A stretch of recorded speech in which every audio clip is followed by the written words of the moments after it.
So who am I speaking with?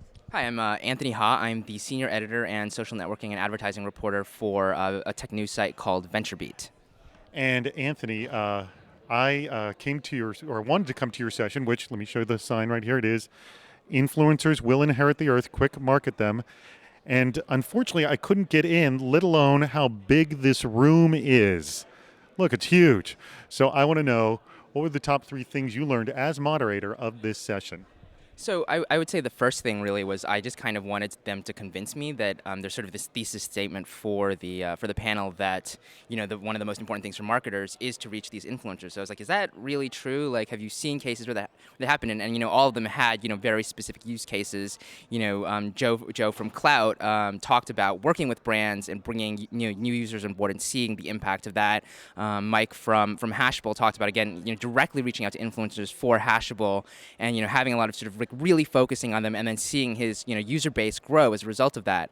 I would say the second thing I learned that was sort of surprising to me was just to realize how manual the process still is. That like that it's there are more and more tools, but that listening to sort of Mike talk about like just creating like a spreadsheet with all the people you should reach out to, and listening to Sloan talk about again that there's very little like automation in what she does, and that I think definitely there's sort of like it'll probably move more towards the automation direction, with the things that like Klout is doing and these other like tooling companies. But at the same time, I think that Sloan especially seemed to really want that there needs to be sort of to keep that core authenticity. You have to.